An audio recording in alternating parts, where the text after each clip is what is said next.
maybe, there we go. Okay, there we are. If you didn't hear it, I'm being my own self, and howdy to Donna, and howdy to Hazel. Hey Hazel, hey Donna. Let's give people just a couple of minutes to show up. And if you didn't hear me before, Hazel, thank you so much because I know it's late in the UK. I know it's 10 p.m. and that's late for people like us. Oh, so I really appreciate it. So we're just about. Oh, hey Sharon, how are you? I'm gonna go grab some water real quick, sweets. Okay. So, how is everyone doing? That's water, I swear. I swear to God, it's water. So, what we're going to do today is we are going to make some hopefully pretty and interesting veneers from scrap clay, or a combination of scrap clay and non-scrap clay. And so this is kind of more of a process class than a project class, but I think you guys will enjoy it. I think you'll enjoy it a lot. Hey Frank. Hey Cassie. I have to turn my head to see chat. So I'm gonna put some stuff aside here to give us a little bit of room. Throw it to the back of the tent. Just throw some stuff to the back of the tent. Get it out of our way. And what I have here is a big hunk of scrap clay from the cane that I made last week. Now, unlike a lot of people, I wound up with a ton of scrap clay. You know, when I made the cane, I actually made it several times to make sure I knew what I was doing before I came on air. And the same thing happens when I do tutorials for the design teams that I'm on, or if I write a tutorial for my own page. So, you know, I think that most people, if they made a cane, wouldn't have this much scrap clay. But what I am doing is I'm just going to roll it and then twist it. And just keep doing that with it because I want to get some interesting patterns in there. Now, I don't think I need quite this much. So what I'm going to do is just cut that in half. There we go. You can probably guess where I'm going with this.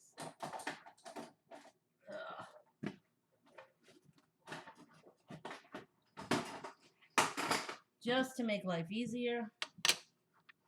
And I'm sorry, I'm sure that sounded like a building was falling down. But just to make life a little bit easier for myself, I'm going to square this up. If I can reach my square here.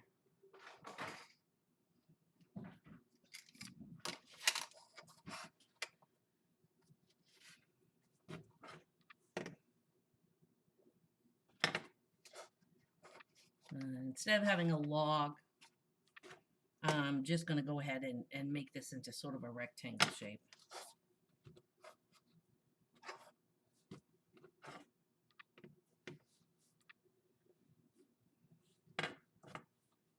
Thank you guys so much for showing up. We really appreciate it. So I think I asked this last week, and I'm going to go ahead and ask it again. Would you prefer this on YouTube or Facebook, or it doesn't matter to you? Because we just have found that a lot of YouTube lives we watch, it goes blurry. It goes in and out of focus. You mean Facebook Live? I mean Facebook Live, not YouTube Lives. Okay. So there's my scrap clay.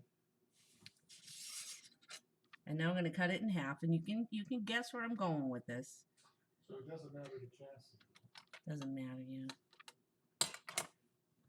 And so that, of course, makes a Natasha bead.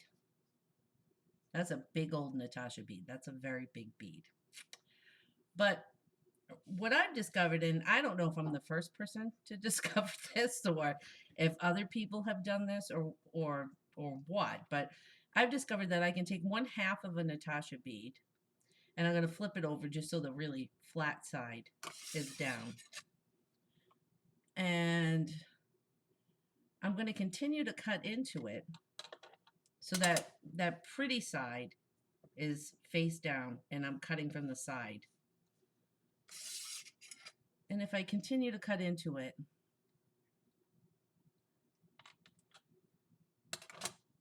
it continues to make Natashas.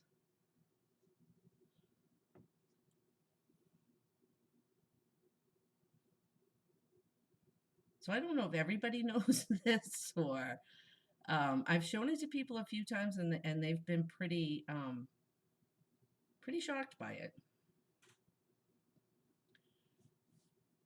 So it's you know a way to stretch your scrap. And I'm not being super careful here trying to get it all exactly the same thickness. I'm gonna fix that part later. Get that out of the way.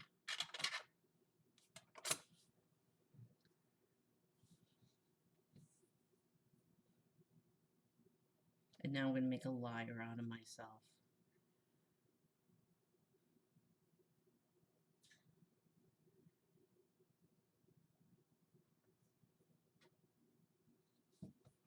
And so now instead of having one big Natasha bead. Nice.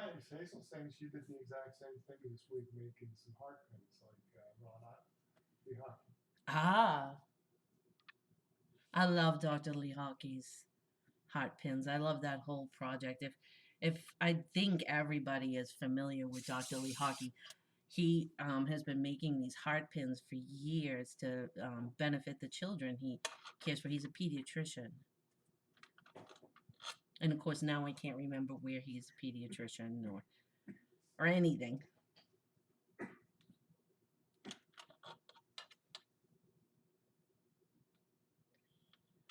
And the reason why I started to do this is because this just makes more interesting patterns than, you know, clay that you've just marbled up.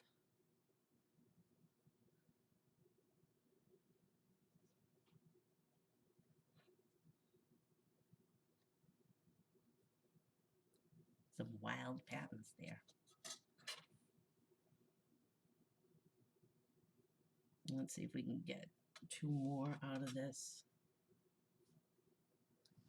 I'm gonna switch my blade because I have a big long blade in my hand. And I'm gonna cut up things I don't want to cut up because it's so long.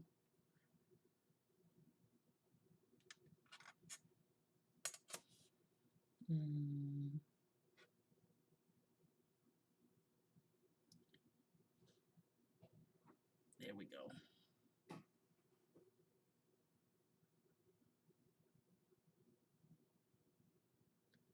So, you know, most of us are all about stretching that clay as much as we can stretch it.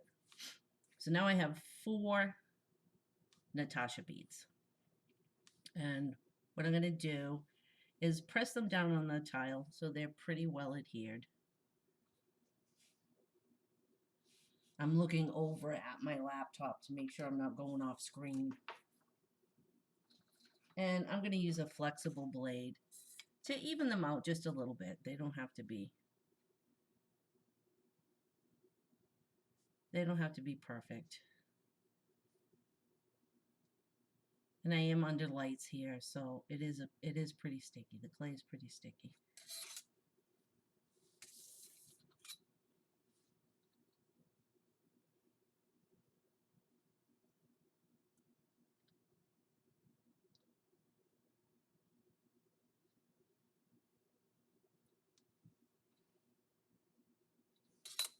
Make sure they're stuck together.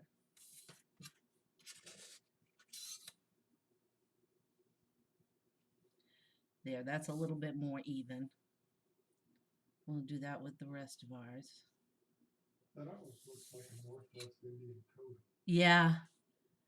Yeah, you know, it's really it's amazing what shows up in Natasha beads. It's and you don't even have to use cane scraps to do them. You can do it with just I think later on I'll be able to show how to do it with just scrap clay. And so see if you stick the clay down onto a tile, it makes it easier to do this. Thanks, Cassie. Yeah, we actually developed this. We used to live stream a 6-camera show. I'd have two cameras, you know, Cynthia'd have 2 cameras, and we'd have one floating for different types if I was taking pictures or stuff like that. So we Yeah, kind of we just simplified it. This is a simple stream for us. yeah.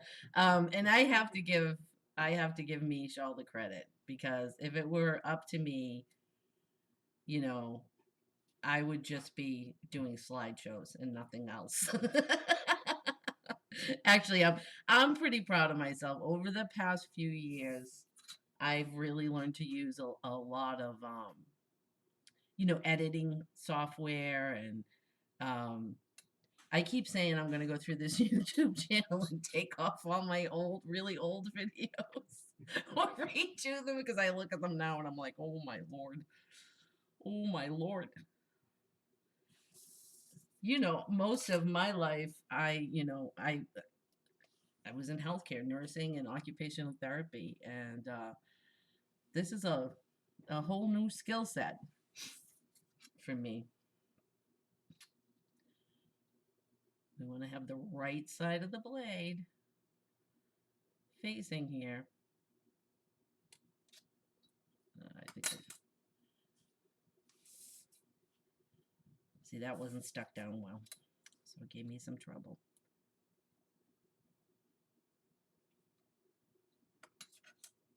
Okay, now what I'm gonna do is I'm gonna try to get these about all the same thickness. And you know, you can put them through your pasta machine if you want to. That's fine. At the thickest setting, you probably wouldn't get too much distortion. But I'm usually, you know, working pretty fast and furious. And so I will just pull out my playing cards. So what I've done is I've gone to my machine and said, okay, what's the thickest setting? How many playing cards thick is the thickest setting? And for me, the thickest setting that I use on my Mercado is the number 1 setting. I know it goes from 0 to 9, um, but I've been told that to use it at 0 is just for cleaning, and it'll I don't know what it'll do. If you use it at 0, I don't know whether to believe it or not, but I've heard that it can really mess with the gears or throw your machine off balance. And you know these machines aren't cheap, so none of us are trying to ruin our machine. So I don't use the 0 setting. I use the number 1 setting, and that is 7 playing cards thick. Um, you know, I just took some double-sided tape and I taped 7 playing cards together. This is 9 playing cards together. This is 8 playing cards taped together. Some people use tongue depressors. I also have a set of slats that I bought from Cool Tools. And these slats fall all over the place no matter what you do with them. But these slats are made to use with metal clay because the metal clay folks use playing card thickness a lot. And so they're a little bit longer than the playing cards and they can be, you know, kind of useful. And the way that these are set up, they come from Cool Tools and they do come with this little guide and it tells you like the dark purple ones are 0.08 inches thick or 2 millimeters thick or 8 cards thick. So I did have a machine where the number 1 setting was 8 cards thick, but not on the machine I have now. So, you know, it just goes to show you. It's another reason why I try to keep things simple. I just tell people, you know, the thickest setting or medium setting or the thinnest setting. So I'm just gonna go ahead and put this between the two cards. So, Hey, Fran. And Connor's bowl says hello. Hey, Con. Hey, Connie. How are ya?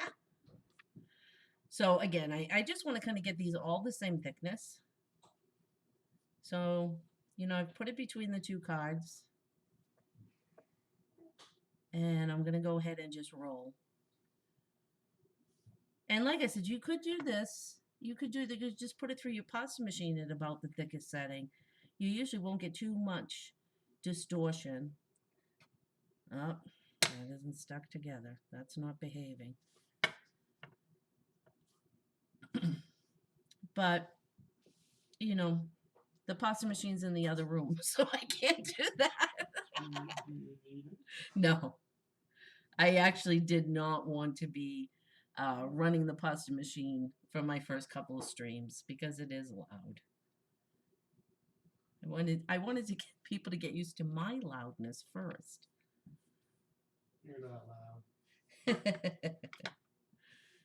So that is just about that thickness. And but of course my nickname is Death Old Bastard. Shh, don't. We're going to be G-rated. Till I look up the rules of YouTube. No, actually, I do want to kind of keep it. I want to keep it nice because if people have children in the room with them, right? Because everybody has children in the room with them right now. So I'm going to do the same thing. The same thing with these other slices.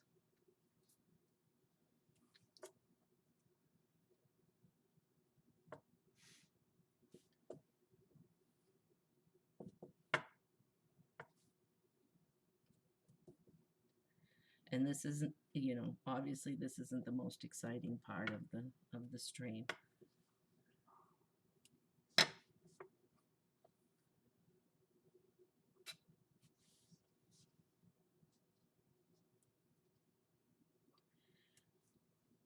And, you know, we're going to be doing a lot of that burnishing like we were doing last week. And so if they're not, you know, completely even, that's going to be okay. We're eventually going to take care of all that. And I don't know why I keep working in red. That transfers all over the place, but that's what I've been doing. So now what I do is I just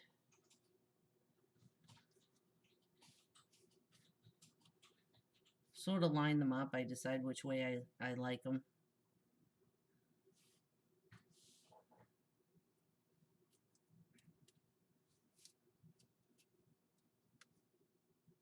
So this is, you know, this is good if you get tired of just Natasha's.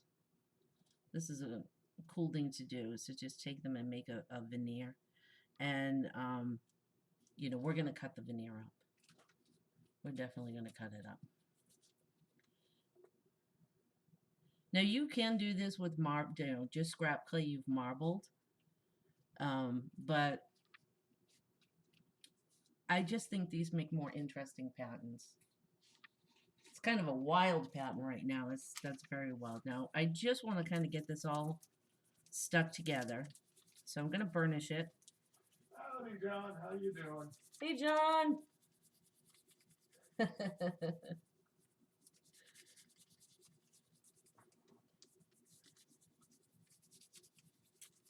So I start with my fingers, and the reason why I start with my fingers is because I really like to feel those seams and make sure that I've got it adhered.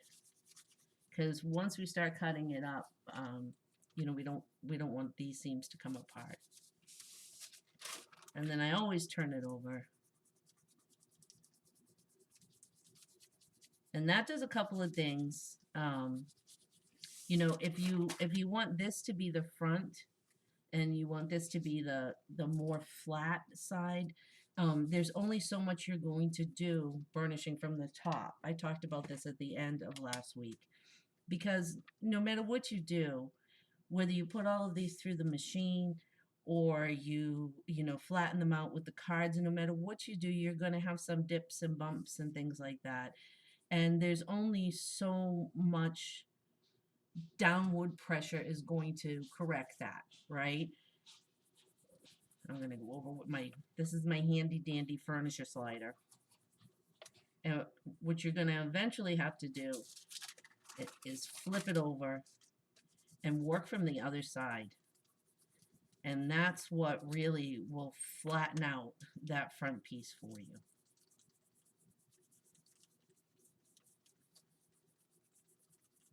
There we go. I'm going to take a peek at it. Now you'll notice I'm peeling the paper from the clay. Always peel the paper from the clay. Never try to peel the clay from the paper or the whole thing's going to rip on you. There we go. Just a little bit more.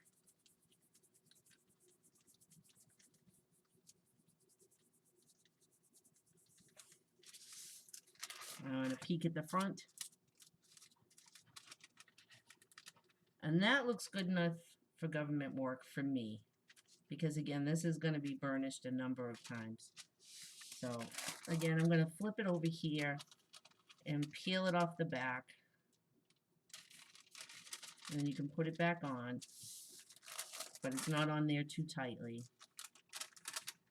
And then peel it off the front. So that's a really, really,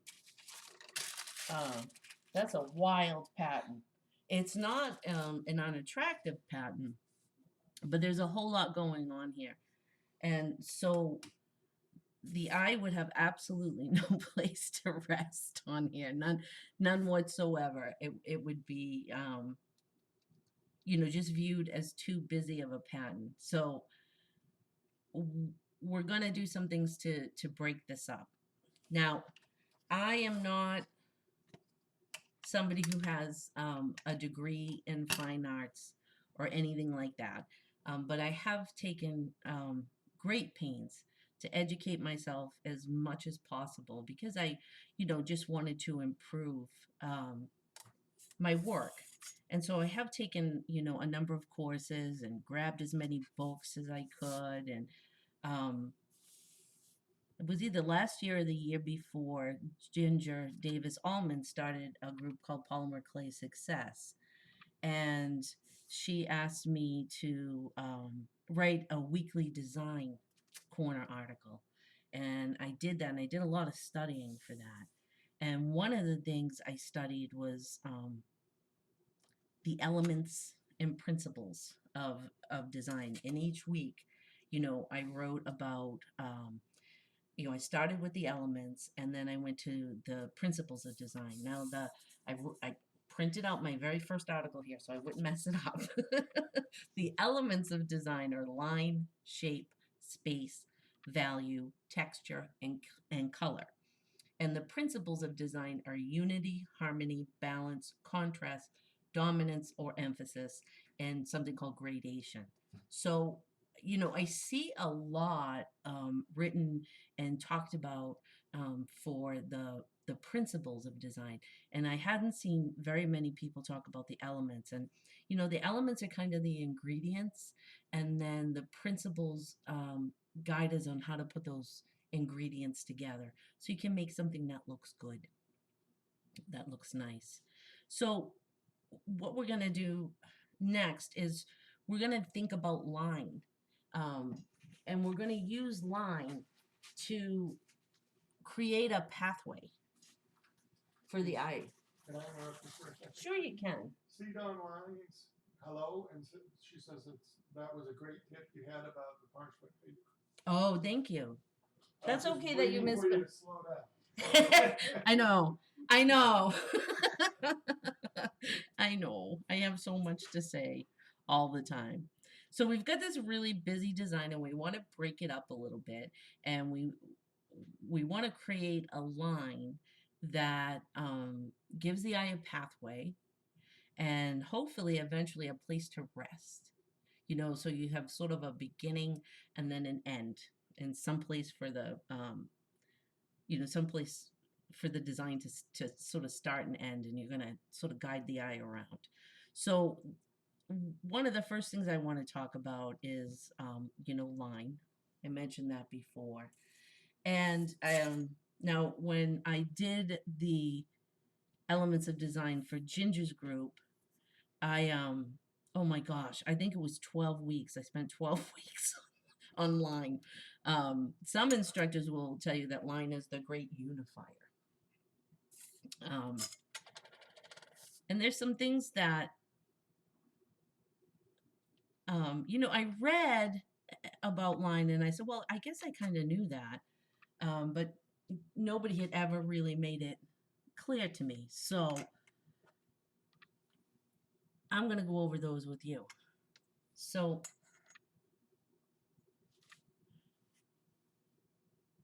if we take a horizontal line, horizontal lines represent calmness and, strength and stability. Like a horizon line is all those things, right? It can be, very calming to look at the horizon. Vertical lines, lines that go up and down, suggest power.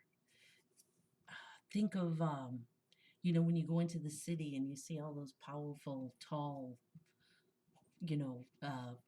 vertical lines, right? Or I guess a mountain, but a mountain gets a little bit different. But then you can have diagonal lines. And diagonal lines are viewed as more interesting because they're more dynamic. When you see a diagonal line, it's unstable. It could fall over at any minute. You just don't know. And then if you add to that, you can get some movement. You get some excitement in there. Now you can also have curved lines, and curved lines are considered organic, right? Like a river or hills. So, when you get your scrap clay and you decide that you're going to make some pathways, you also kind of want to think about the mood of the piece. Do you want, what do you want to communicate there? Do you want it to be very dynamic, or do you want it to be a more gentle, curving type of piece? I hope I'm making sense. If I just got this terrible feeling, like, what if they don't know what I'm talking about at all? So it's The crickets haven't come out yet. it's when you put it like this, well, it's just common sense, right? I mean, when I said that a horizontal line is, calm like a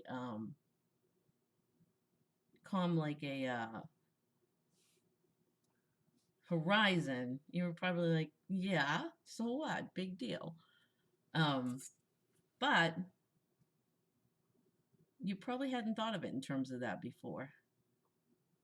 I think I'm gonna. So Hazel, C. Don, and Conyers all say great explanation, and they love the way you're doing this. Okay, good. Nobody has called for your carcass. So I'm just gonna start messing around and adding some lines. I mean, it's scrap clay anyways. What do you got to lose? Not much.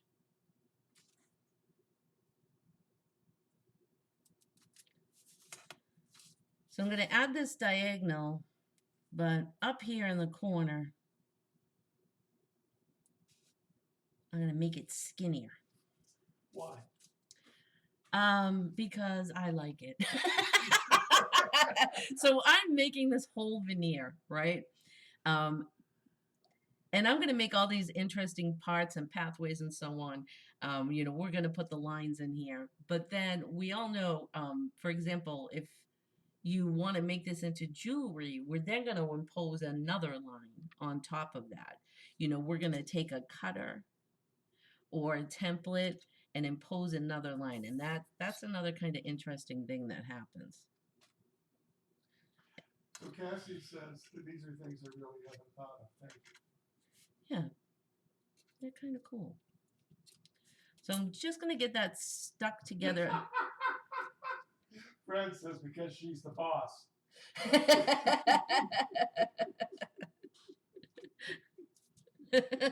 Good point. And then I'm going to go ahead and I think I'll go all the way. Now, do I want an X? No, I don't want an X. I'm going to add another line in here. Yeah, and I think I'm going to add a thinner line. And as you're doing this, you know, one thing that I would suggest is that you walk away from it from time to time, or hold it up so that, you know, instead of looking at it flat, you know, hold it up and see, you know, what would this look like if it was a pendant hanging?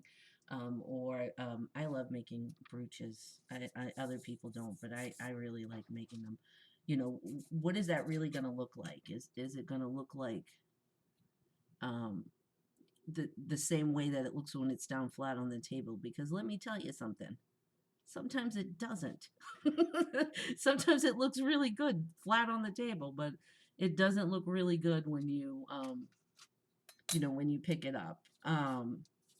The other thing I always suggest that people do is from time to time, grab your phone and take a photo of it in black and white. Now, that has to do with contrast. You know, if you have a design without enough contrast, it can look really dull and boring. So that isn't quite. Now, I'm not usually super precise. I actually like for the lines to not all be the same size.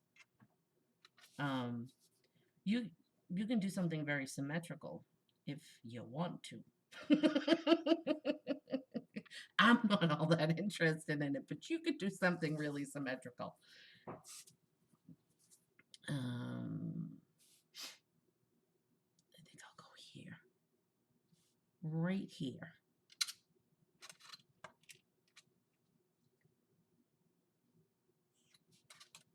And then I'll take this piece and put it in there. Well, this was sticking together before, so. And, you know, I've had students like, you know, I'll make up a veneer and then I'll cut into it and, you know, people gasp.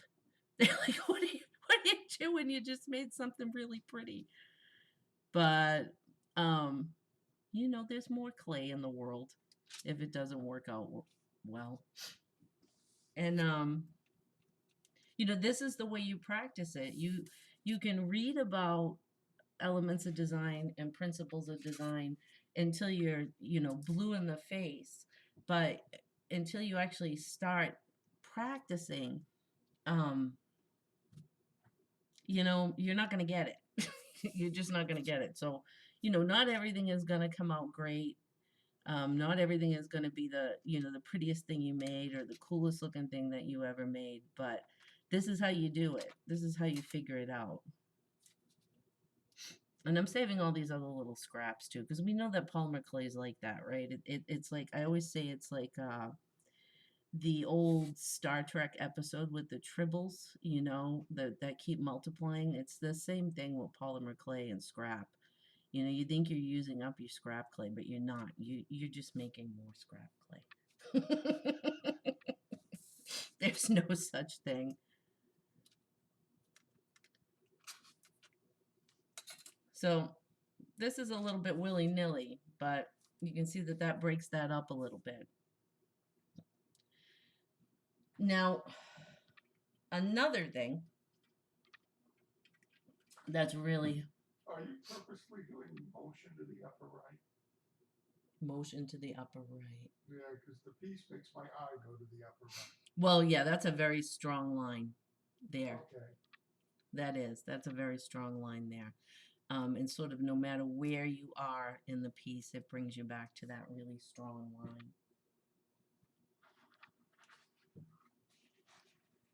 Excuse me. I've had nose trouble on stream 2 weeks in a row. So the next thing that's sort of important to have, or at least for me to have, when I make these veneers. Ms. Bull wants us to make clay tribbles. Clay tribbles, I should, right? I probably, is any kind of gradient cutter is also a cool thing to have when you're making these different kinds of veneers. And I'll show you why in just a second. And I'm going to start... I was telling the people I was a tribble many years ago. Former tribble. The tribble known as Mish. Tribble formerly known as... I got adopted by a Klingon. So I'm going to start with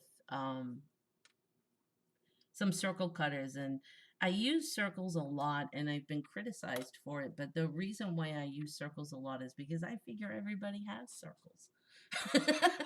You know what I mean? Everyone's got a circle cutter someplace. So we still have large expanses here that are you know, pretty busy and pretty hard to look at, I guess. So I'm going to break those up a little bit. And I'm going to do that with these circles. So I'm going to pop that out. These are, what the heck are these?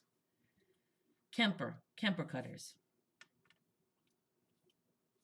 So I'm going to put a large circle, cut out a large circle in each little area here.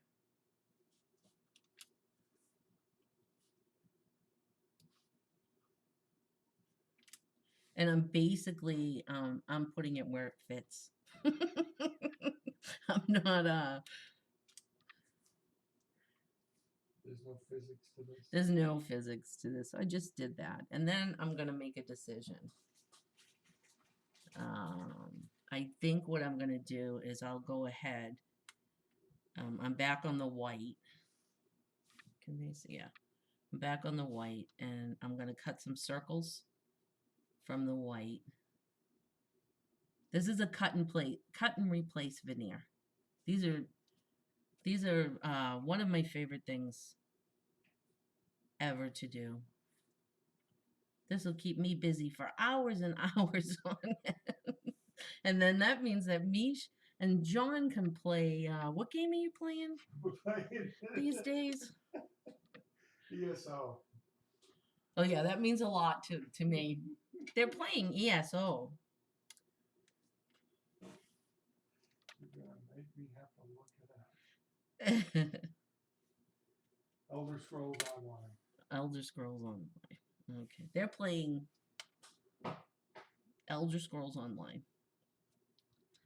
So now we've got even more interest in there, I think at least. But wait. Wait, there's more. Now I am going to have to burnish this a little bit, because if I don't, I'm going to cut into these circles. And if I don't burnish it a little bit, the whole circle's going to pop out. And I don't want that to happen. So again, I'm not trying to be perfect here. I just want to make sure that everything is stuck down enough that it won't pop out. I don't want that to happen.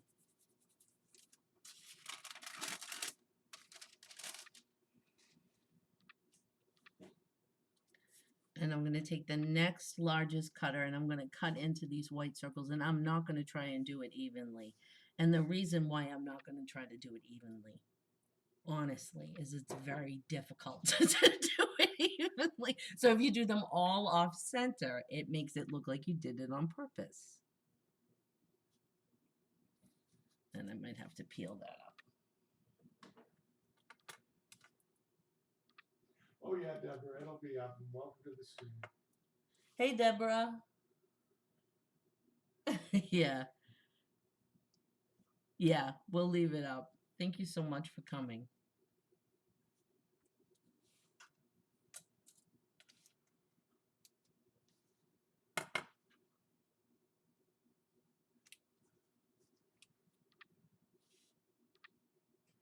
By the way, if any of the EU folks want to drop a, I don't know the time zone shift, but if you have any suggestions for a stream time that we might do for the EU folks, just put it in the comments on the video. That'd be most appreciated.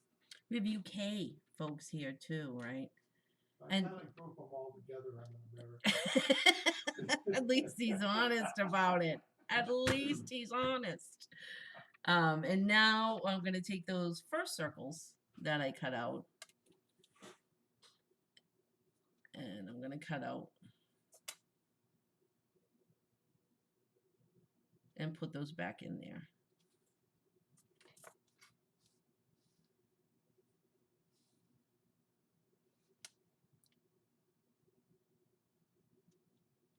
That's a cool way to break it up. It is a cool way to break it up. Thank you, Mish. I thought so too. Forgive me, guys. I'm always learning this stuff. Actually, Mish is very supportive. Mish is very, very supportive. I'm really pretty lucky.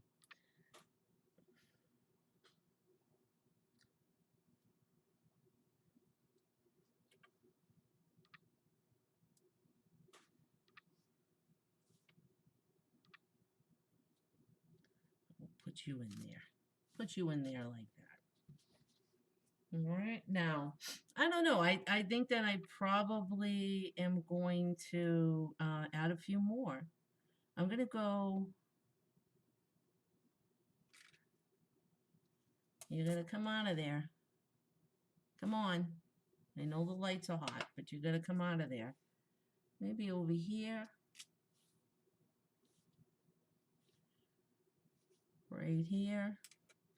And I wish I could give you more of a formula, but I guess if you were to really press me, what I'm doing right now is looking at negative space.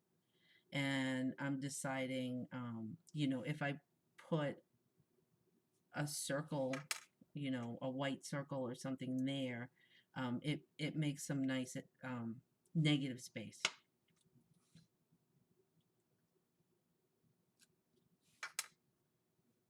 But, the best way to do this, like I said, is to just do it.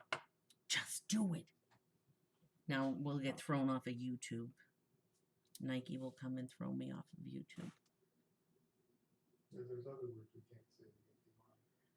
can't say. Well, we should mention we are not monetized. So they've made it very difficult to monetize yourself on YouTube. I don't know about that one. Okay, we're going to take a chance here. That's it. I cut into it. I'm not sure. That might be a little too close.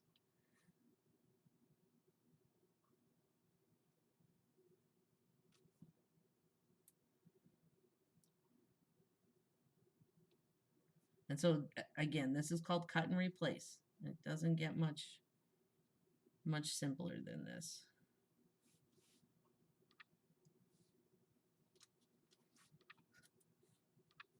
Cut some more white circles out. So Congress really likes the circles. Yeah, I've been on a circle kick. A little bit of a circle kick. So what does the circles represent from a design perspective? Circles are kind of, well, they are a geometric shape. And I don't know if I would classify them as, a lot of organic things around. One of the coolest things about circles is you can create some pretty cool tension with circles because again, I'm going to move this down for a minute. So pretend this is a line of clay.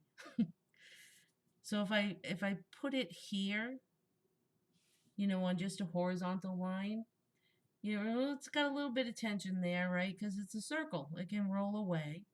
Um, but if I put it on a diagonal line, I can really create a lot of tension with that.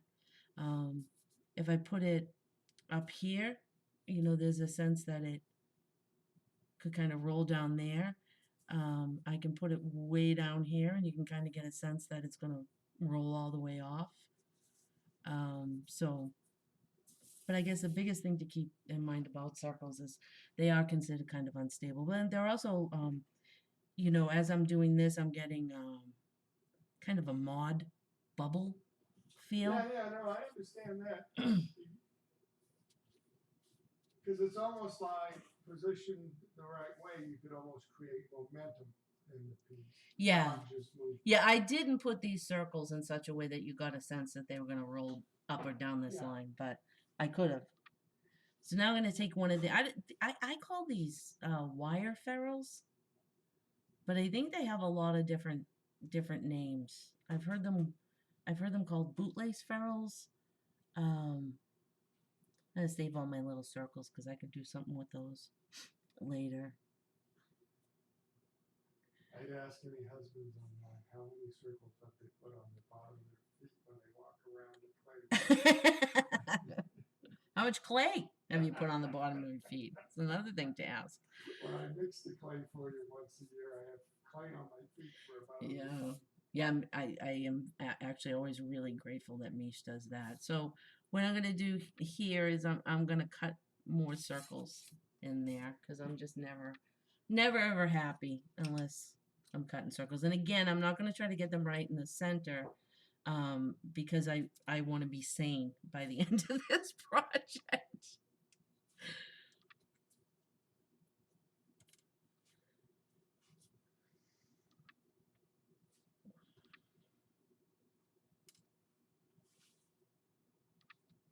This is what's the old saying? It's the most fun you can have with your pants on.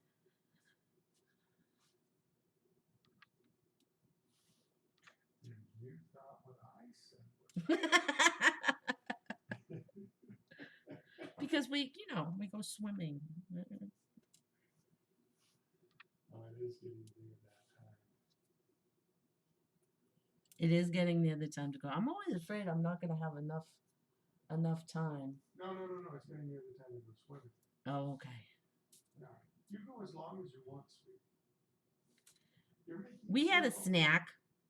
We had a snack. If I get hungry, Ginger's out here looking at me like she wants yogurt. So. You can go get that for her. I'm bringing out some black clay because I want to add a little black to this, red, white, and black. Now I'm popping that out with a toothpick, and what I'm going to put it into the circle with the toothpick dent down, so that doesn't show as much.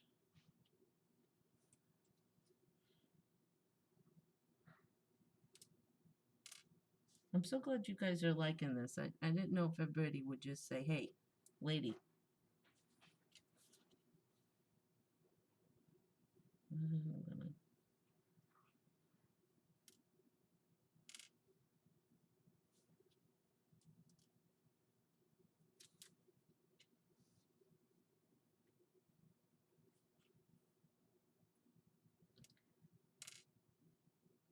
So I'm going to ask if you were making this veneer right now, is there anything, what would your next step be?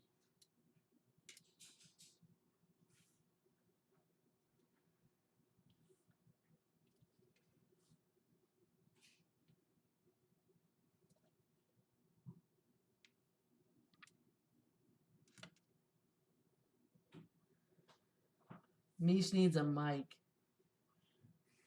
The articles I wrote, Mish needs a mic. I think we're gonna have to. I think we're gonna have to put Mish on camera. Actually, he's gonna have to wear clothes and comb his hair just like me. I have clothes on. I'm not here in my jammies. Hazel, thank you very much. The articles that I wrote them for a Facebook group called Polymer Clay Success. Ginger Davis Allman. No, Ginger Allman Davis. I say it backwards every time, but at any rate, um, it's her group, and she's the gal that writes the Blue Bottle Tree. And so if you were to go to that group and you were to go into the units of that group, that's where all the articles are. I keep trying to get her to. We can republish those on our site, and it's on the giant list of things to do. Yeah, the enormous giant list of things to do. And it's funny, Connie, we were just talking, do I need a mic or not? I've got one. It's just two mics in the same room kind of sounds like the psychedelic 70s. Yeah, so probably what will happen, yeah, it's like womp womp womp womp. It's not very pleasant for our listeners at home. So probably what we'll wind up doing is headsets, right? Isn't that how we solved that No, before? we solved it with the other mics, but I think we're debating moving you into the other room so you have more room for the stream. And once we do that, I can have a mic in here. So we got these white. I like that. Do you guys like that? I like adding in that white circle in the center there. So the peanut gallery asks, when do you go? When and if or what is the rule to go to a different color? I notice you're staying in the white and black vein. Yeah, I decided to. Yeah. So color is. We can try a little bit here. Well, no, I'm not making you try it. I'm curious. I didn't know if you know my life. There's rules to everything. So. Well, yeah. So what I would suggest is that you most the base of this is kind of a Natasha bead, not just a modification of a Natasha bead. And so what I would suggest is that you just add um the colors that were in that So you add more to of a begin. complementary. Well, you have to be careful with that. Complementary color, means opposite each other on the color wheel. So I don't want to say that. Coordinating colors is probably the better way to say it. Awesome, Hazel. Good. I'm glad you found the article. She was already in Ginger's group. Oh, that's good. That's good. Yeah, it was a while ago that I wrote them. So that's, I think that's a pretty good veneer. I think that, probably I would want to break up this even more because it's kind of, it is still kind of busy. Come on out. Come on out. Don't stick in there.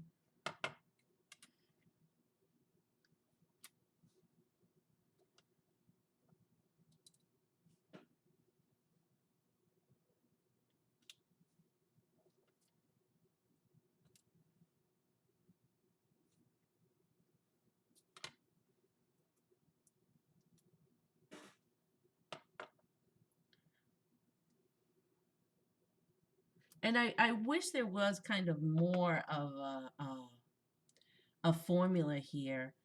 And again, if I were to be making this off stream, I'd probably walk away from it a little while, come back and look at it, and that would give me some idea if I felt like, oh, it's still very, very busy, or it's not interesting enough, or that space over there looks kind of awkward, and So Hazel said she might do a couple circles half off the veneer. yes, you can do that too. You can do that too. And actually, one of the ways I discovered that is when I went to trim a veneer, so that it was nice and Yeah, because that always looks so different. You've shown me that a few times. You'd be so proud of the square, and I'm like, that's cool, but, and then all of a sudden, drop a cab shape over it, and it just pops to life. yeah, that's one of the, to me, that's one of the funnest things about making veneers and polymer clay. Let me see, where did I put them? I mean, this has holes in it right now, so it's hard to see, but you know, this is a great shape. This is from Dan Cormier, and you know, all of a sudden you go, oh, you know, oh, that's Donnelly. It was a pleasure having you in the channel. thank you, Donna Lee. And I'm trying to decide if I want to fill these holes in with well, let's try one or two. Did I use this one? Yeah. Let's try one or two white shapes and see if I like that. The veneer that I made, like as an example to show, to kind of advertise the stream, I wound up not liking that much. Because I felt like there was too much. No, I just felt like there was just too much black right here when I was done, but it was too late. But here are some other veneers I made too. Okay, I'm just gonna put those back up. You kind of flew them by, sweetie. Okay. Misha's telling me how to behave.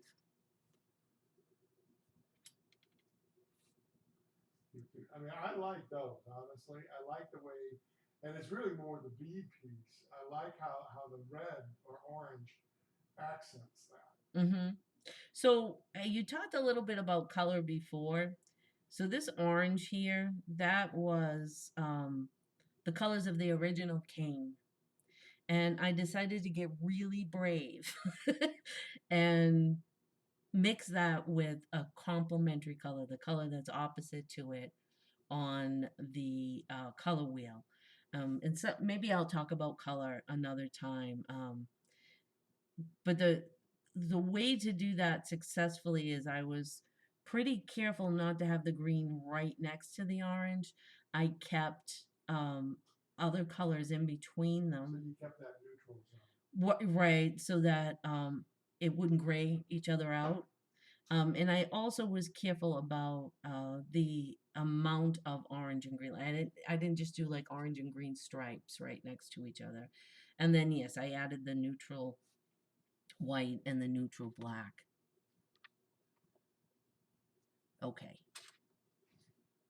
So you wouldn't believe that I didn't know any of this stuff a few years ago. He didn't. I didn't know some of it too, though. Of course, she doesn't pick up coding. She doesn't want to learn how to code. No, thank you. No, thank you. I tried once and it was disastrous. Sorry. It was disastrous. That is a story for another day.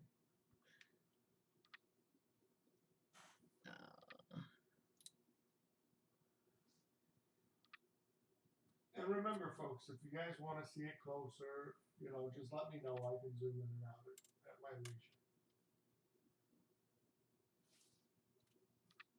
Okay.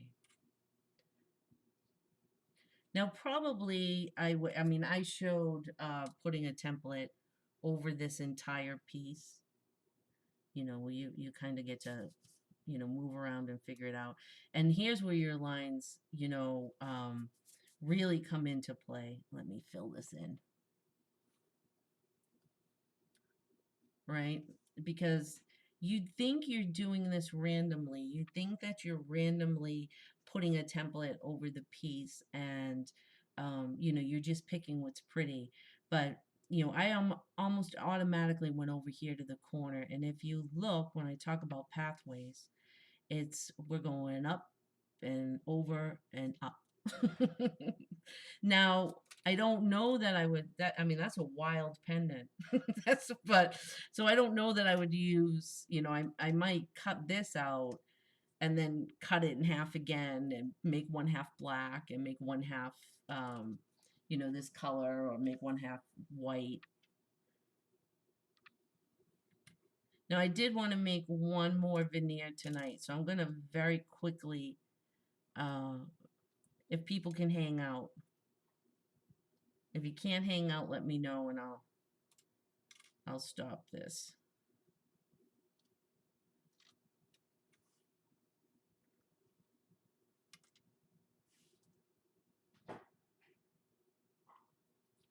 Ginger is in the My dog, my German Shepherd. I don't have a German Shepherd. I don't know where that came. I had a German Shepherd as a kid. We have a Saint Bernard, and her name is Ginger, and she has a frozen yogurt every night because she's 13 years old and she can do anything she wants now. That's what I decided a few years ago.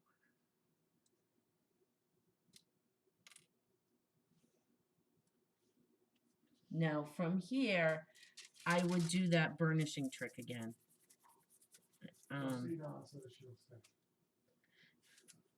Thank you.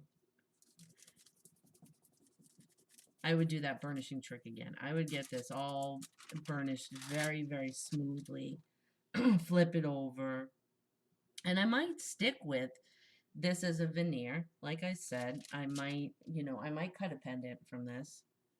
That's a wild pendant, but, if I domed it or something, I might be okay with that.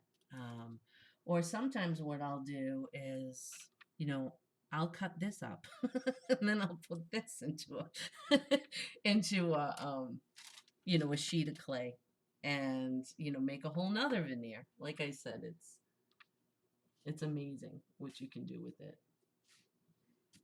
All right, so I'm not gonna probably what I'll do is get this all burnished out. Excuse me, get it all burnished out, and I'll show you what I did with it on the Complete and Utter Mess Facebook page. I should start doing that. They'd like a close-up once it's finished. Oh. Are you at that stage?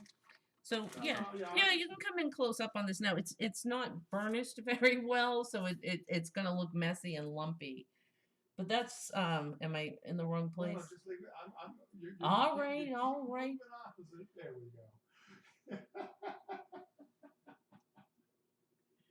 Can you guys see it well enough there? But that really needs to be burnished, nice and smooth. It makes an amazing difference. And then of course I'm a sander and a buffer. Let me Thanks, Abe. I'm glad you're saying too. Let me burnish that down for you a little bit, and you guys can see. I don't know if you guys have noticed this, but Cynthia is a bit of a perfectionist. Finishes that task. Well, because someday I'll do a show on that, maybe just on finishing. That makes a huge difference. It really does. We'll do this a little bit.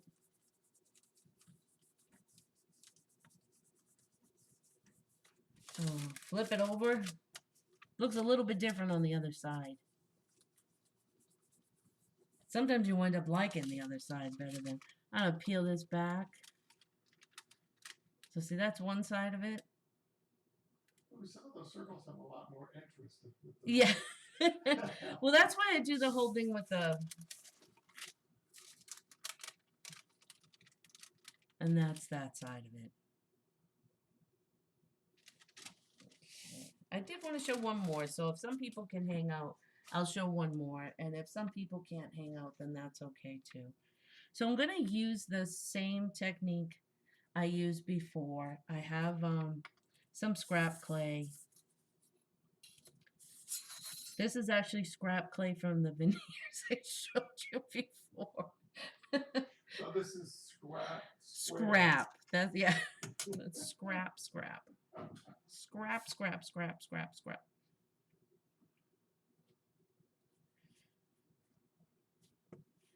Really twist it. Get some twistiness going in it.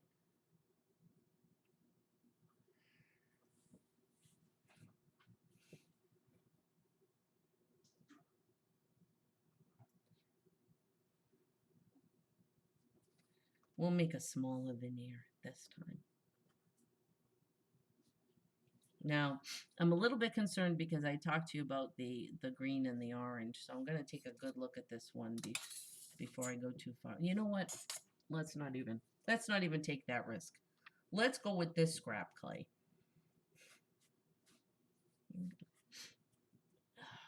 The red, I think it's the red clay. I have trouble with red pigments. My nose, every time I try to strain, my nose gets itchy, but I've been using a lot of red clay. I did wash my hands well before I started to strain. What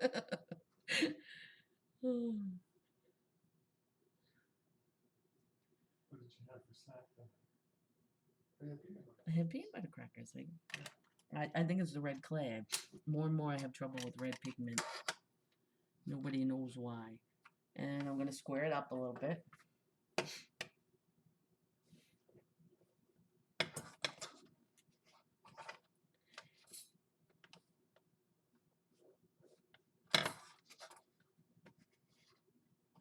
Thanks, Fran. Thank you, Fran. I hope you enjoyed yourself. Thanks, Anita.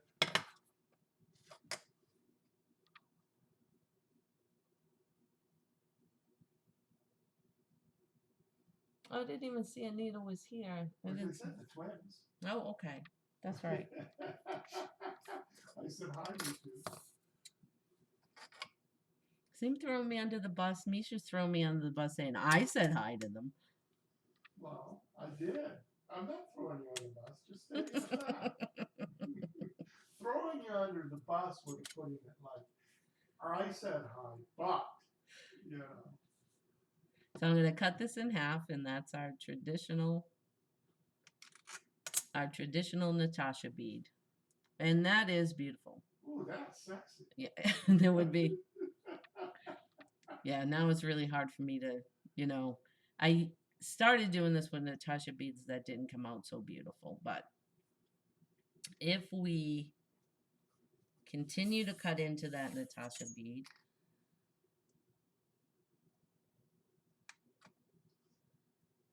Is it always a horizontal, vertical orientation, or have you ever made one of these on a bias? I have not made one on a bias. We'll try that someday. I think I just got to the point one day where I had so many Natasha beads that I just couldn't make another one. And I'm going to straighten that side out just a little bit.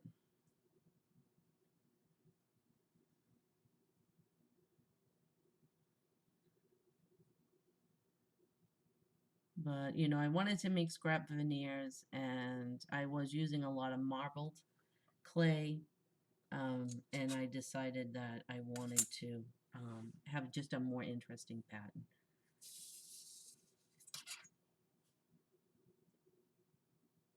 And we want to have the sharp side of the blade down. Yeah, We don't want the sharp side of the blade pointing toward our own fingers.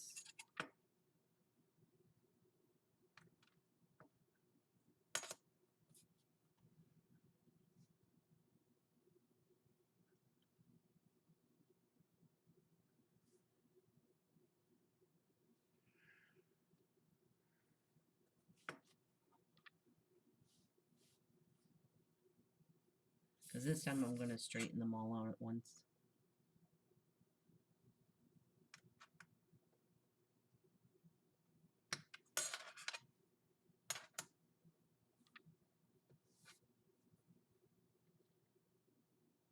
Oh, that looks like a little heart up at the top.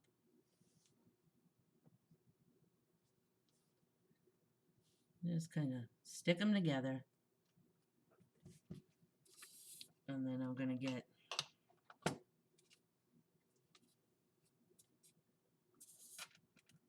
my playing card. 7 cards thick. Is the same thickness as the #1 setting on my machine. And all the other clay that I'm using tonight, I rolled out at the #1 setting.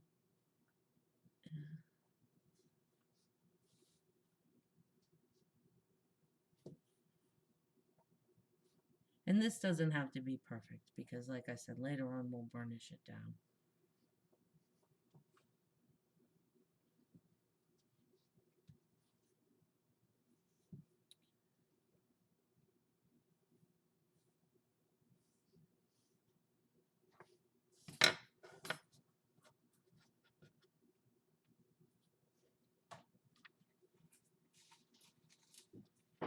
And this time what I'm going to do is I'm going to cut it into squares.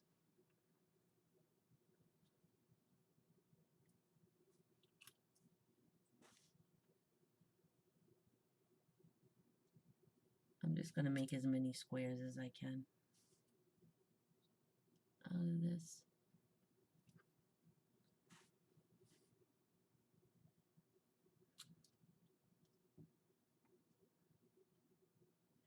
Now, geez, I think these are interesting enough that you could use those just as, you know, like sections of a bracelet or something like that. They make great buttons. They'd make great buttons. Mishi says they'd make great buttons. I think they would. Okay, so I don't have enough. So 2, 4, okay. And now what I'm going to do is I'm going to take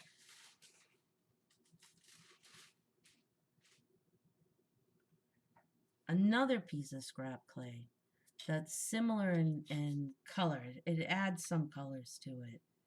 And the way that I made this is I really twisted like this, flattened it out, and put it through the machine, and that gives you these stripes. Do you run it through the machine lengthwise or widthwise? Run it through the machine this way. Okay, widthwise. Okay. Asking me for directions. Well, I figure if I got the question, other people have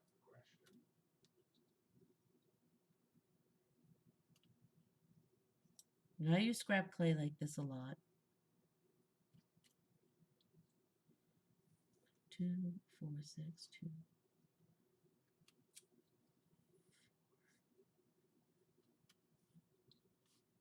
Now in this mix, there's some green. And so that opens some color choices up for me.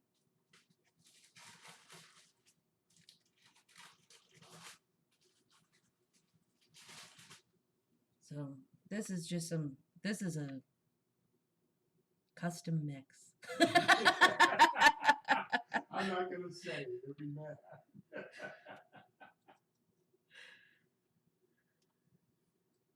I think John will remember it from his army days.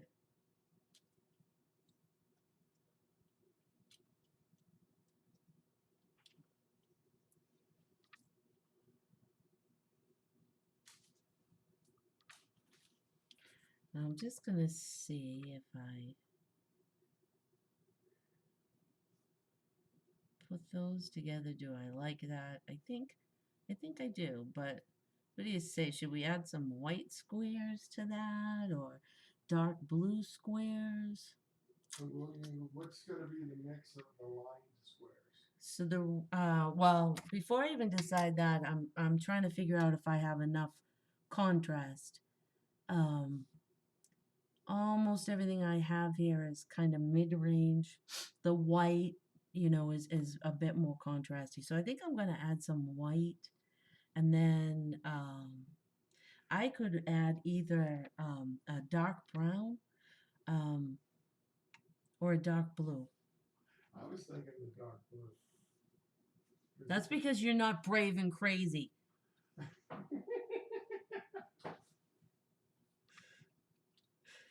And that's another thing to think of, right? So if we stay with the blues, then we've got kind of an oceany. 4, 5, 6. If I add the dark brown, you know, what is that going to do? So we'll check that out.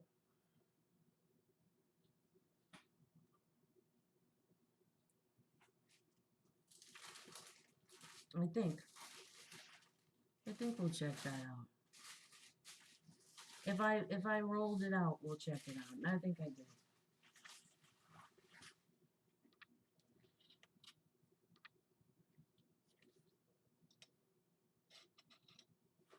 The dark brown square.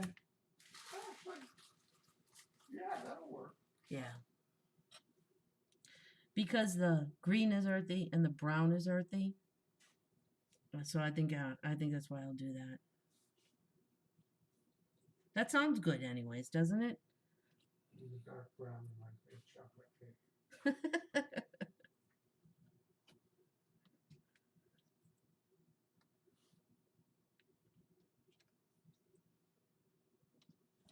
And again, if this gets deadly boring, just put it in the chat. And now we'll kind of decide which way we want to put these all together. And even things like, you know, do we want this to be horizontal or do we want this to be vertical? Even that makes a difference. So Connie says brown sounds cool.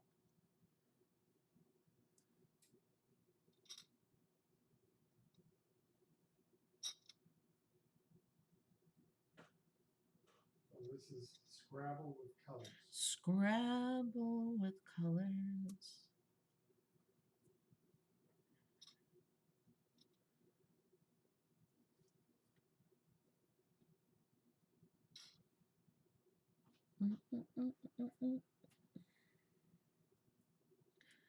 So we can do something like this. Now we'll say, then we'll do white, brown.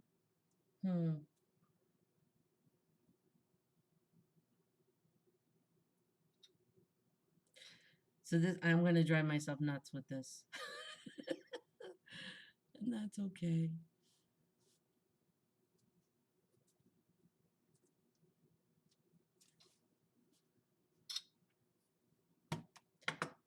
And now what I'm going to do is I'm going to put, I'm going to reverse the order.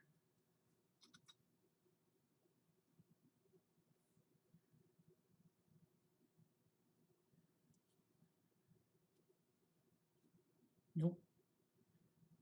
So white, brown. I would go horizontal. I think that what I have to do is, Can you go one more? yeah, that's actually what I need to do. Let me take a look at what I got.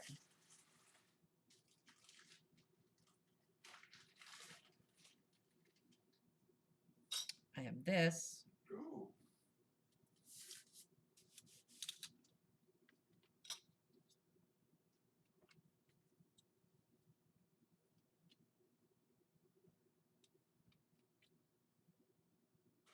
So this is what I do when I'm not posting on Facebook.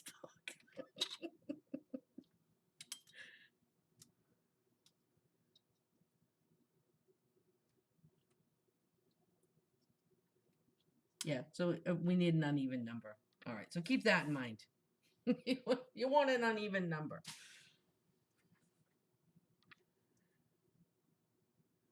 Yeah, that's what I was thinking, Hazel. She says, do rows of 4 with 5 colors and slowly change. Yeah, we could do that too. Yeah, I mean, there's a bazillion things you could do, right?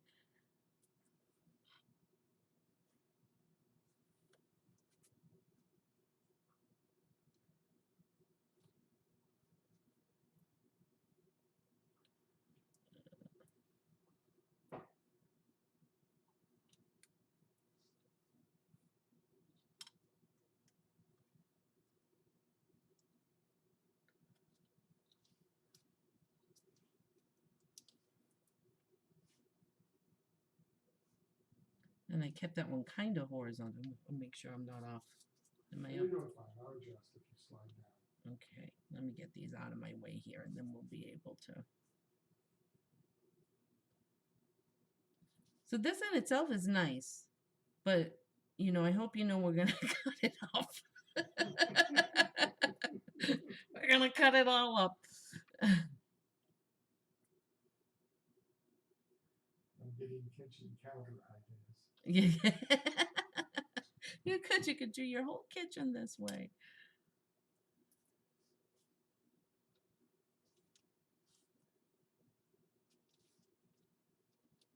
I basically just wanted to show that you can do some really cool stuff with just, you know, you don't have to have every shaped cutter in the world in order to make some interesting patterns.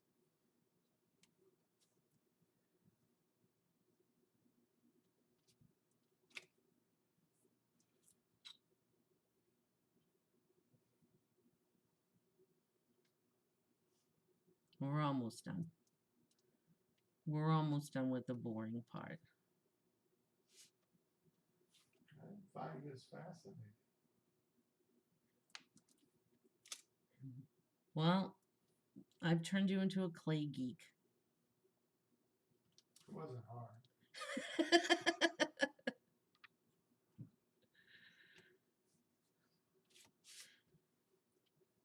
This would be cool if you wanted to do like a box top. Yeah. Or Would you turn this into a basket weave? you could. You could. There's just no, once you start messing around with patterns. Another thing that you can look up if this stuff interests you is something called surface design. So surface design is like when people design patterns for fabric or curtains or something like that, you get some interesting things going on.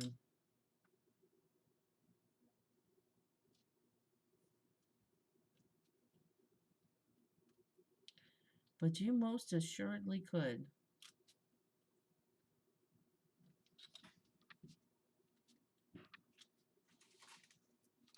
Now we're going to do ye olde burnishing because we want these to stick together. I want them to stick together. I'm not shaking the camera, am I? No, not really. It shakes a little bit, but it's not bad. I haven't had to run to the restroom.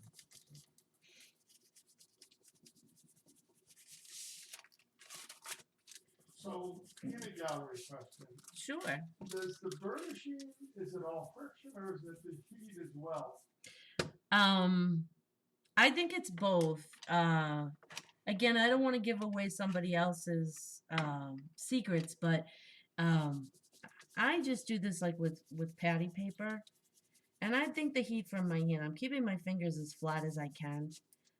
I do go over it afterwards with this is you put it underneath your furniture to make it easier to slide. But Dan Cormier, he uses vellum, and he thinks that most of it's heat. Because I'm not putting a lot of pressure. I'm really not putting a lot of pressure down here at all. One of the reasons why I start with my fingers is because I can feel the seam. And like for right now, my major goal is to, get those seams adhered so I can cut into it without it falling apart on me. And take a look here. This looks so different. It does. It does. It does look different. I think that has to do with the way. Well, we might be able to do this.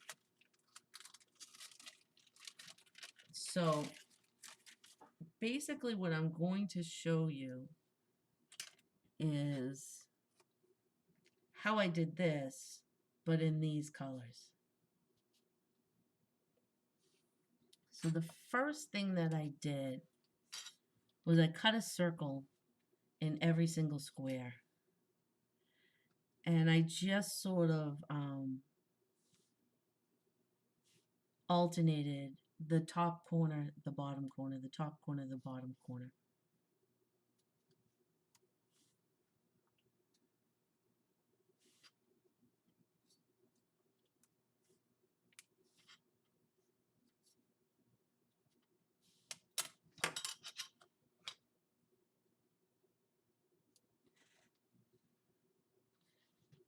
I should mention too, since we've been trying to talk about design, this is a lot of different patterns, but the design looks unified because we use the same shape. We used squares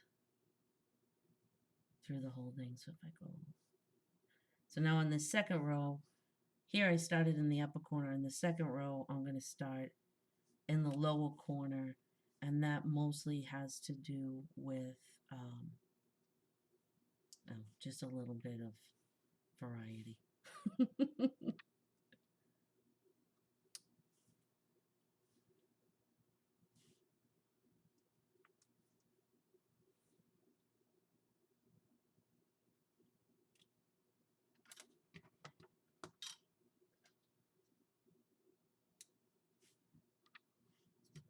Now, hopefully my math is right on this, because I'm sure you can guess what's going to happen next. I'm clueless. Really? Yeah. I'm going to start, replacing. So I'm going to put like that light blue in there, and that in there, right? Ah, I'm going to put the white in here, and the green in here.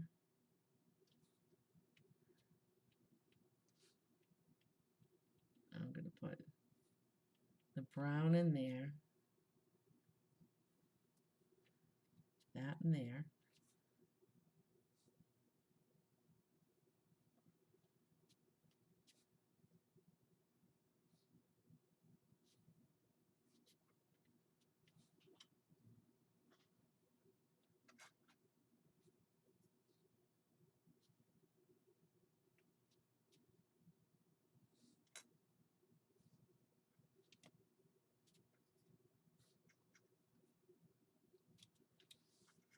I'm going to do that again.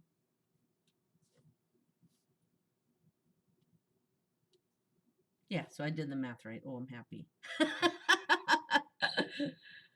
I am happy.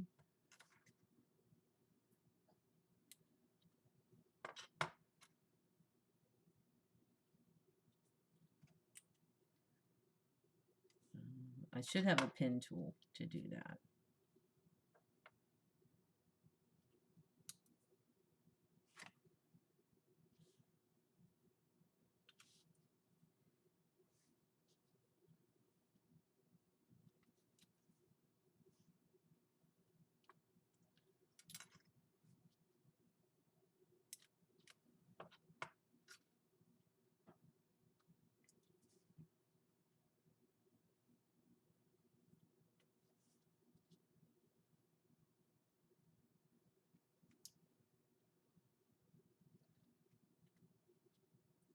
So again, if you don't go for perfection, then it looks like you did all. Yeah, it looks like it's off center on purpose, right?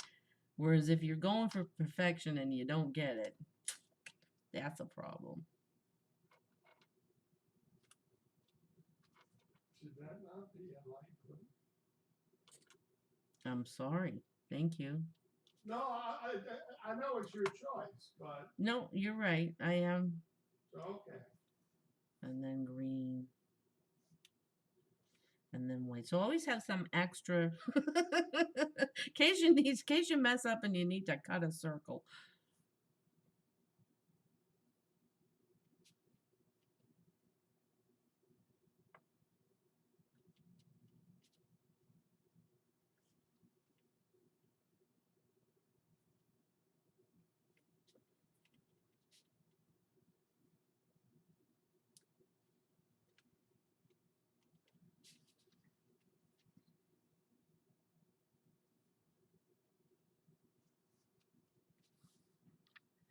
And actually, I'm going to cut this last row off because I want to get moving on this. This is deadly boring. We can play with that later. I'm thinking that's a nice bracelet. Yeah.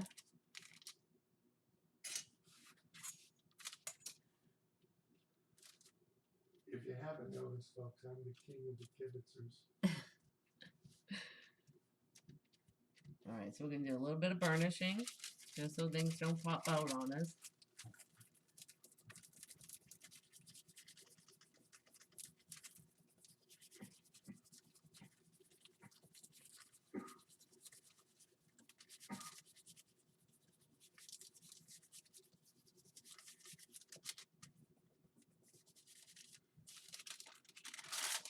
So we also have some repetition here too, And then I thought that was a little bit boring.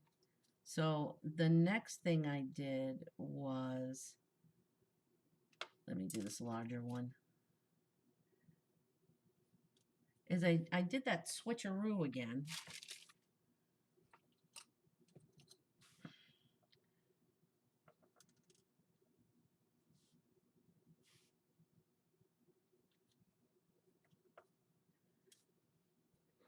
Remind me I need a pen tool in here. Okay. If I knew what they looked like, I'd go get you one.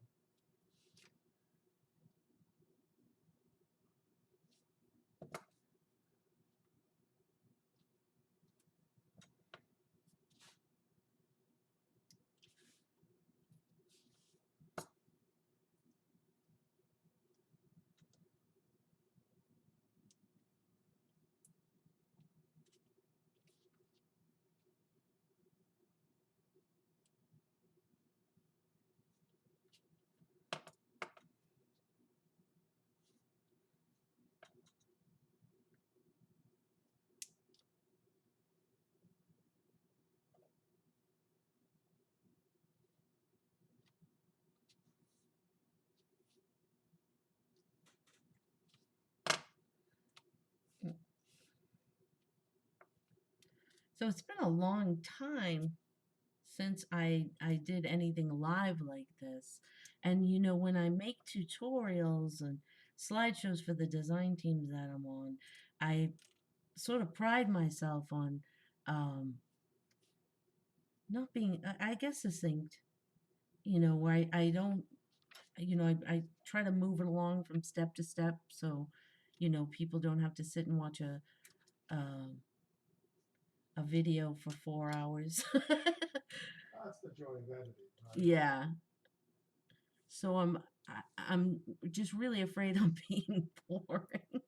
But for all I know, this is oh, you know those videos that we watched where they were like, this is relaxing, you know, and they, ASMR videos. yeah, well, not even those, but the ones where they show I don't know, like a taffy machine or Oh yeah. somebody cutting open some, yeah. That's what so that's what I'm hoping. I think folks are watching, and I think No, I'd be doing this anyways.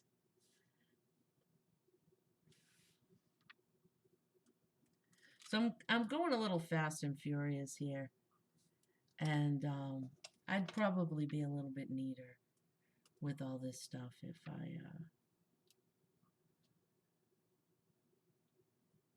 I wasn't streaming it.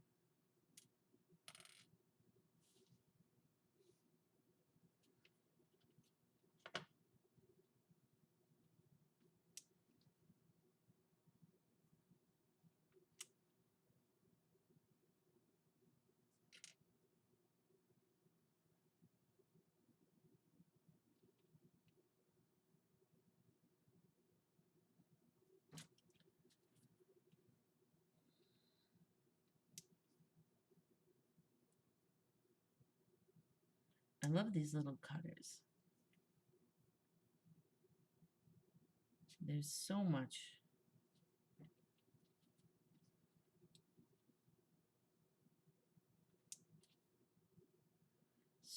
I do with them.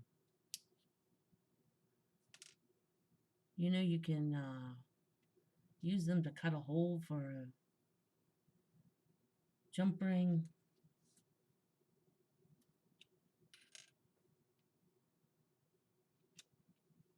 You can do all this cool stuff with them.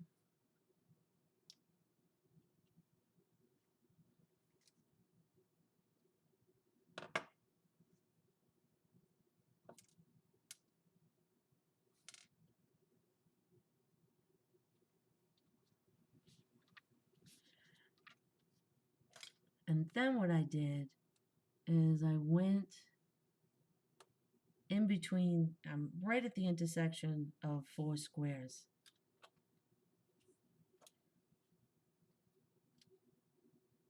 And I pulled that out.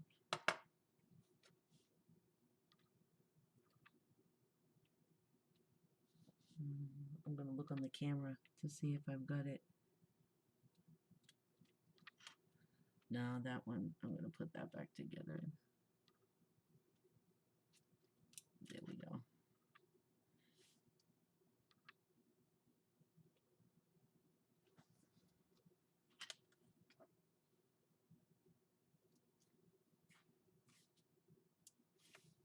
I wouldn't have thought the blend comes this way. You know.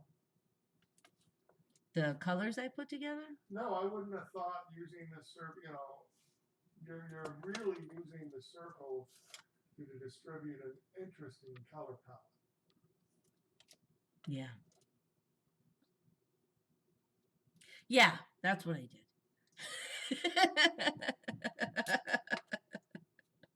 Yep, you got it right. That's what I did.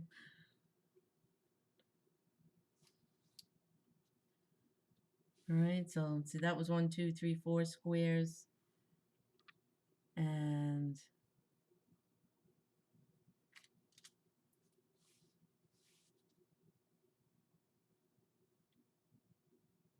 I'm going to do the bottom 4 squares.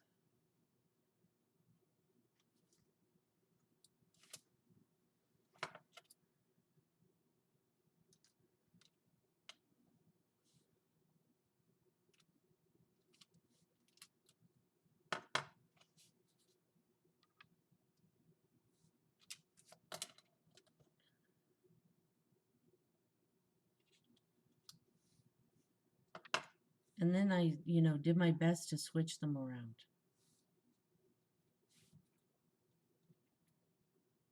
That one there.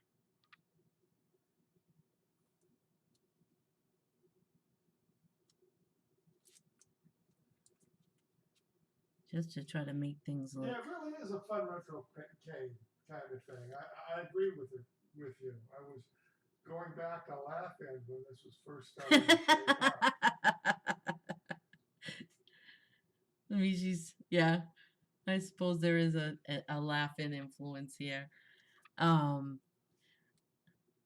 it just shows you that you can get, it's just simple shapes.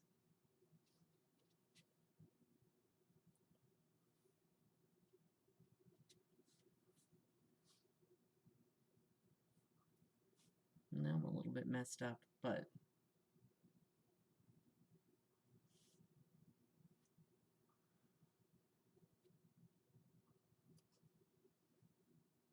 I'll put that one there. Nope, I won't, because it's, I gotta take you out of here and put you in here. Put you in here. And I'll put you down here.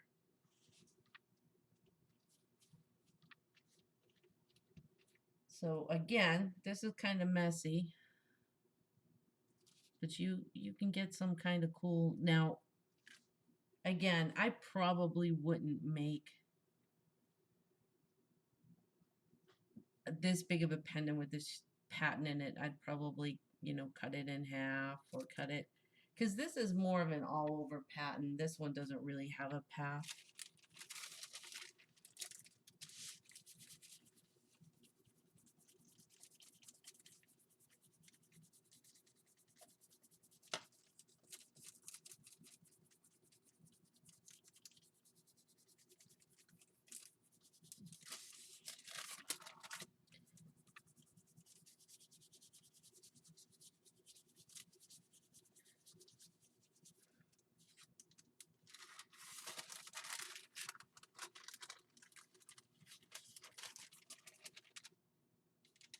So there you go. That one's kind of all haphazardy. No, but definitely I see when you cut it upward, it lays for a lot of different possibilities. Yeah. So, for example,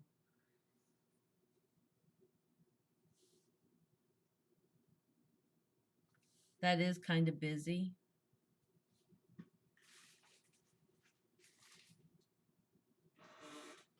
That's probably what I do. Here's another favorite tool of mine. This is an Excel Duo blade, and it's got this thumb screw on it. and I can adjust the width pretty easily.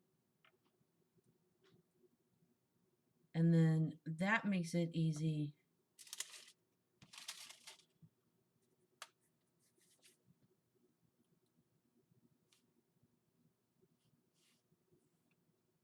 I'm just gonna stick this down.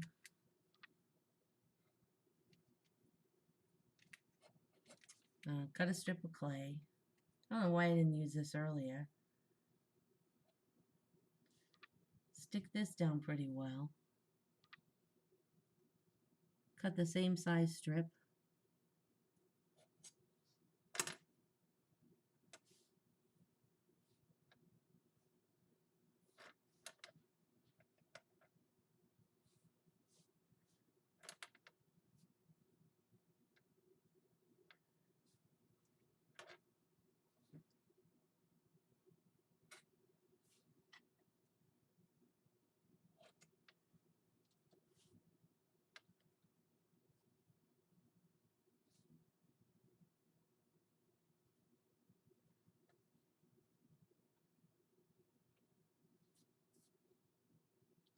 Probably have to recut that shape. Yeah, it's so different when you put a template over it,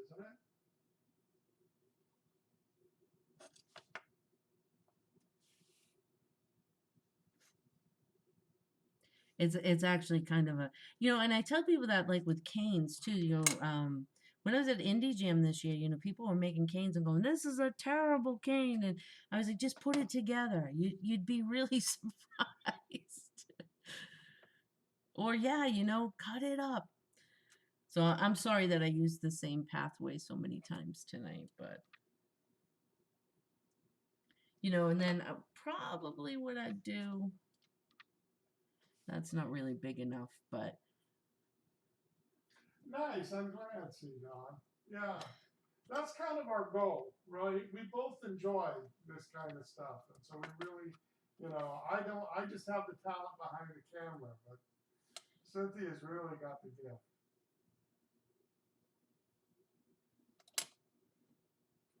oh, these circles, we just love these circles. Well, that's the joy of VODs, right? You can always go back and catch up on what you missed.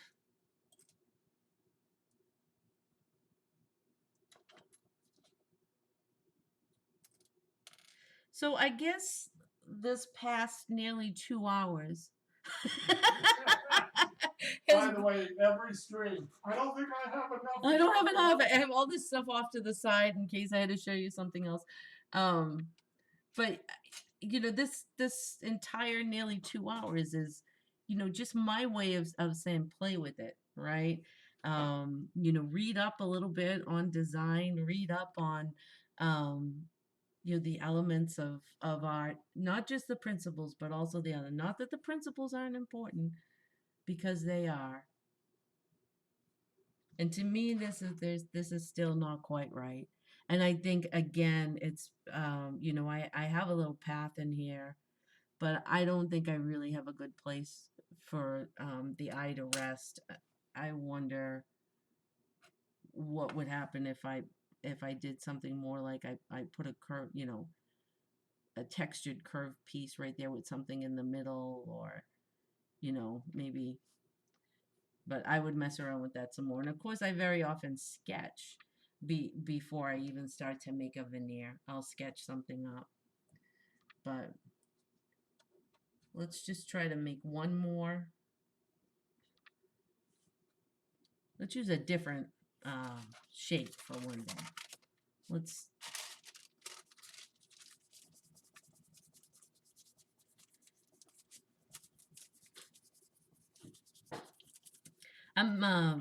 I'm really struck these days by how much I like blue and brown together. I remember that combination was a real popular combination, especially for nurseries, and so like a boys' nursery. And I didn't like it, and now all of a sudden I do. Who knows why? We've become our parents.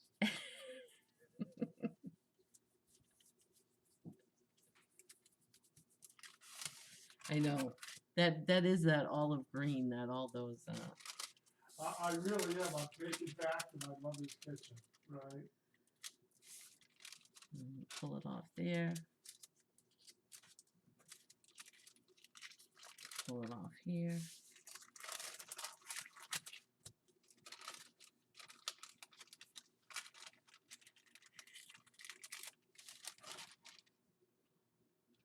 So that is a wild looking.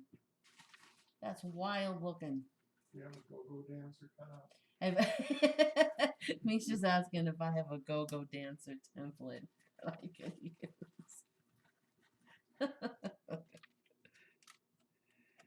I love these templates from Dan Cormier. I really do. So here's what I'm gonna do. I'm gonna go back to that green color, that khaki green color. I'll put you over here for a minute.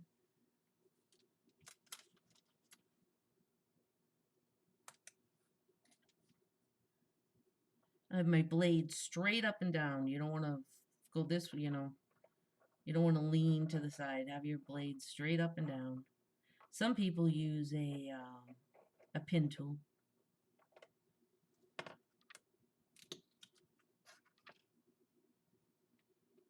I'm gonna cut a couple of these.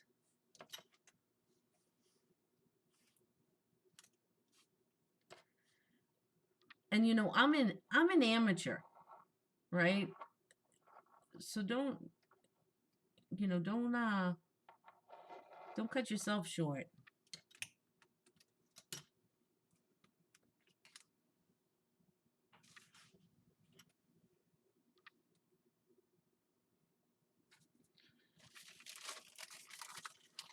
Just don't want that to.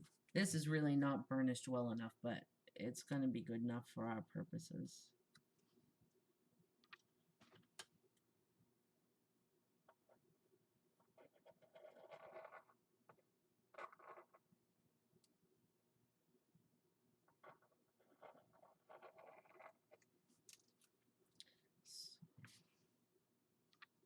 That might be a little bit. Those make some funky earrings, huh? Those would. If I like this, or I like that. Let's do one with a little bit more brown in it. This is how you wind up with a collection. You make these huge veneers, and you got to do something with them, and so you have a collection. So there's a couple of different. There's actually dozens upon dozens upon dozens of things that you could do with these, but I am going to put these two side by side. And remember I talked about, diagonal lines? We could do that. We could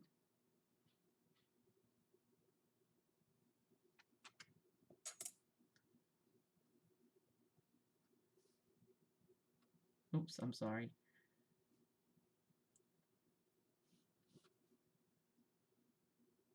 We could put these two together, and then that breaks it up a little bit.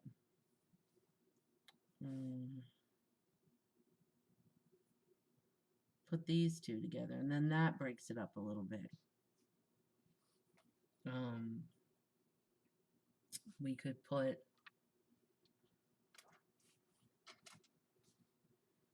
those two just like that. Cut some lines.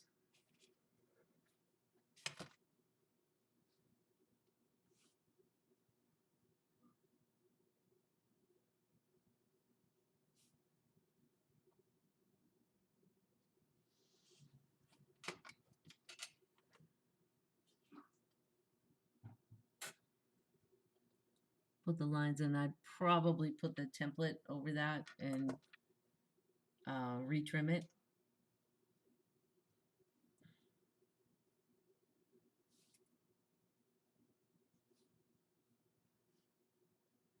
I'm always going to hang them over.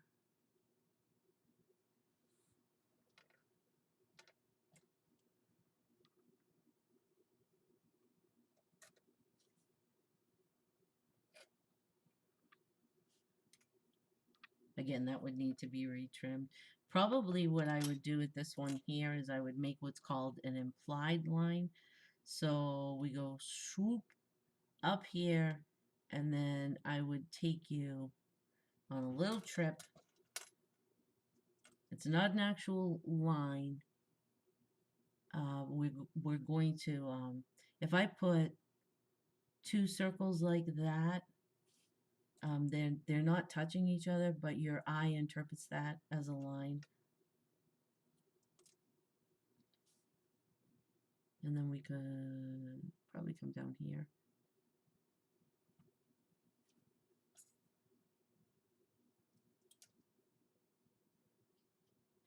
And then I probably would change the top. So, but I'll fill these in. I'll just pull from this veneer I already made.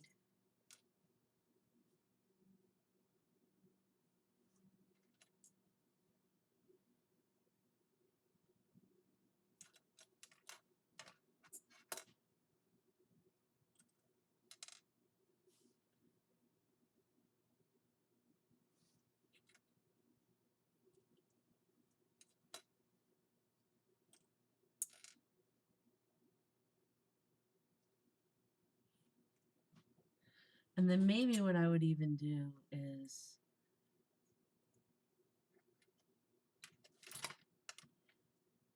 have as much junk on my work surface as I could.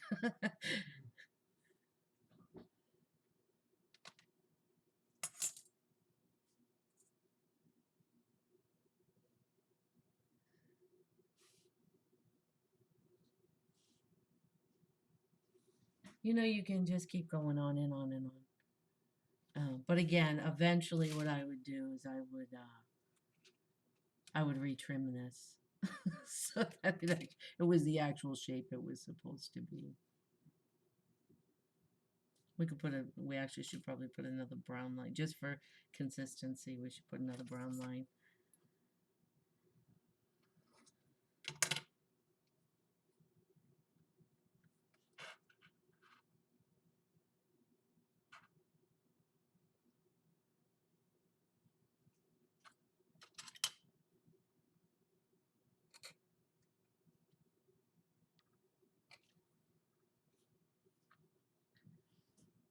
And it needs one more circle right there, doesn't it?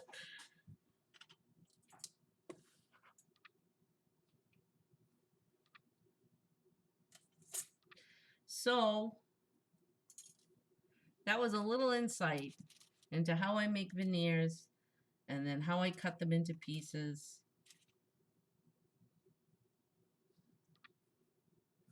And how I make them into pendants and earrings and bracelets and lions and tigers and bears. Oh my. And I hope you all enjoyed it. But I think that I need to go get my man fed. I haven't eaten ginger yet.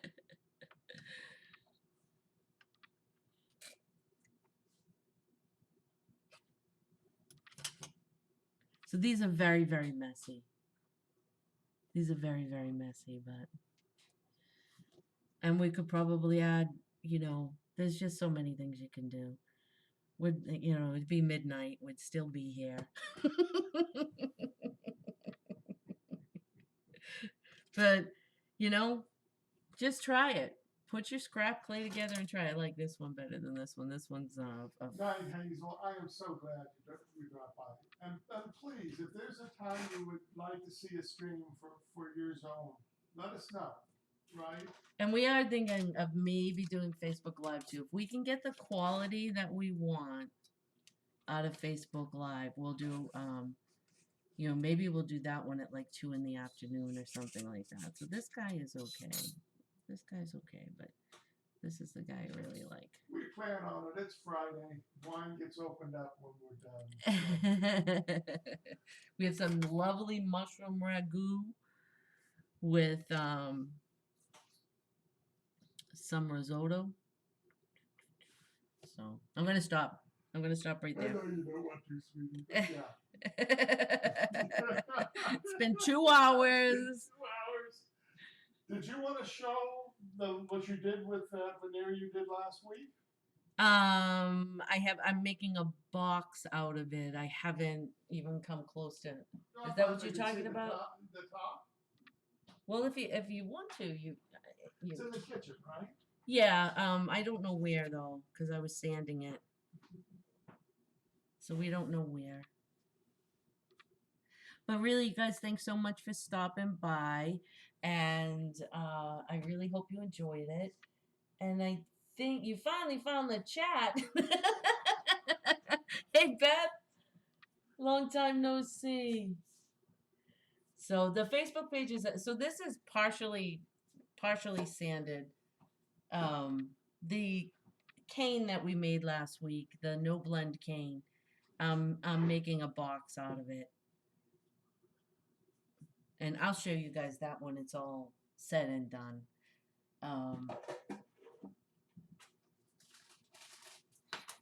This was the basic veneer. So, all right, everybody, we're gonna get going, and we'll definitely see you next Friday, and we might see you sometime during the week. So, and you know what? Feel free. The Facebook page is complete and utter mess. And if you thought this was too long, you can go on there and tell me. If you thought it was the right, just write. You can tell me if if you want to see something specific. You can you can go there and tell me about it. I thought about next week doing actually turning these things into jewelry. How to get uh, jump rings attached securely to your clay, how to make your own eye hooks, how to make your own eye pins rather, how to make your own wrapped loops and things like that. I've done things like that in the past and it's been popular. So if you're interested in that kind of thing, let me know. Or if there's something else that you're interested in, let me know. So everybody have a nice weekend. Am I still on air? Yeah, we're still on the night, folks. Good. Have a great one. Any ideas you've got, we're Right. always looking And for something. by the way, this is why I call myself complete and utter mess. Look at this. Just look at it. All right, guys, I'm going to shut down the stream.